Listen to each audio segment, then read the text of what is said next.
When someone goes quiet on their family, everyone rushes to decide what it means. Either they're healing or they're heartless. Both of those are guesses. Not all distance means the same thing, and until you look at what happened before the silence, you don't actually know which kind you're dealing with.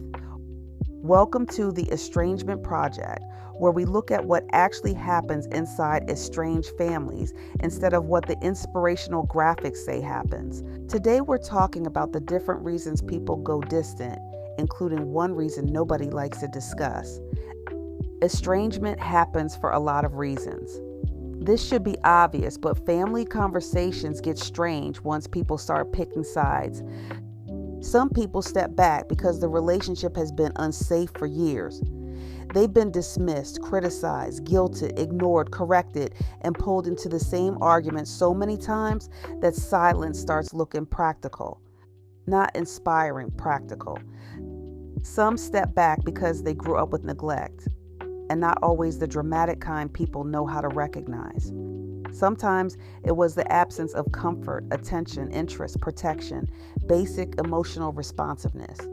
Nobody came when they were upset. Nobody asked real questions. Nobody helped them understand what they were feeling. Then they grow up and everyone is surprised they don't know how to stay close.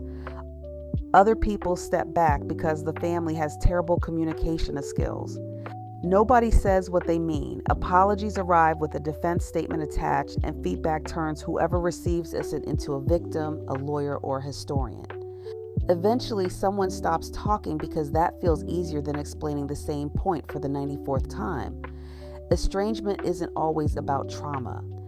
Sometimes people just don't know how to have hard conversations without making everyone regret participating. Then there's another category people don't like discussing because it ruins the inspirational version of estrangement. Some adult children use distance as leverage. Apparently that's controversial to say, which is strange because adults use silence to punish people all the time. Family doesn't magically remove that skill set. Sometimes an adult child pulls away because a parent said no. No to money, no to childcare, no to housing, no to being available every time the adult child creates a situation and would prefer the family absorb the consequences. In those cases, the distance isn't really about safety, it's about pressure. They may call it a boundary, and sometimes it is. Sometimes it's withholding contact until the other person gives them what they want. Both things use the same vocabulary, which makes everything harder to sort out. And before anyone gets comfortable, parents do the same thing. A parent can withdraw affection, stop calling, go cold, or play injured because the adult child made a choice the parent didn't approve of. Parents aren't innocent by default because they're parents, and adult children aren't wise by default because they're distant. Nobody ages out of using silence to get their way. One person goes quiet because they need room to breathe. Another goes quiet because they want someone to suffer until they surrender. From the outside, those look identical. The phone just stops ringing. Some distance is protective. The person is trying to keep from getting pulled back into a pattern that has already cost them too much. They're not trying to win, they're trying to function. Some of it is avoidant, where the person doesn't know how to have the conversation, so they disappear and hope everyone figures it out. Some of it is reactive, meaning the person is hurt, angry, embarrassed, or tired, and leaving feels easier than staying regulated long enough to explain themselves. And some of it is manipulative.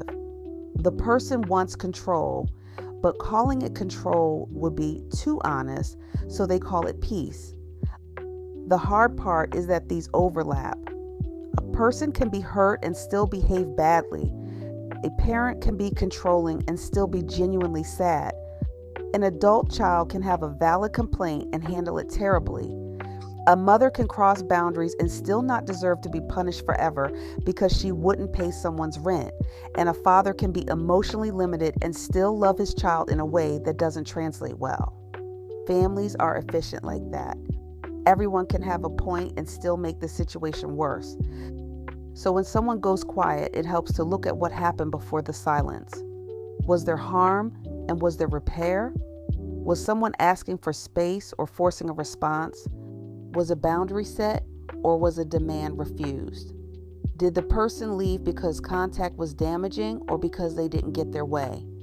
The same behavior can mean different things. Distance doesn't automatically make someone healed, and it doesn't automatically make them cruel.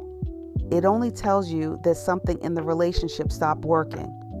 The reason still has to be examined. If you're a parent watching this, that means you don't get to decide the silence came from nowhere just because you don't like the explanation. Look at the pattern. Look at how conflict got handled. Look at whether your adult child could tell you the truth without being corrected, dismissed, guilted, or made responsible for your reaction.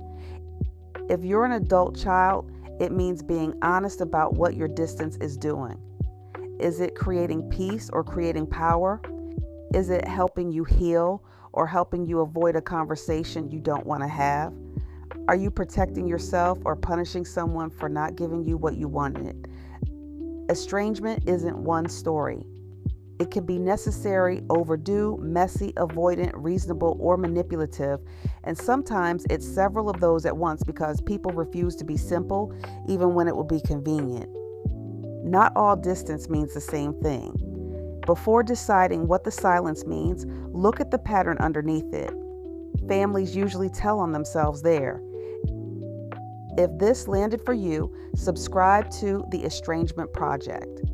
We publish new videos on the patterns inside estranged families based on original research without the inspirational filter.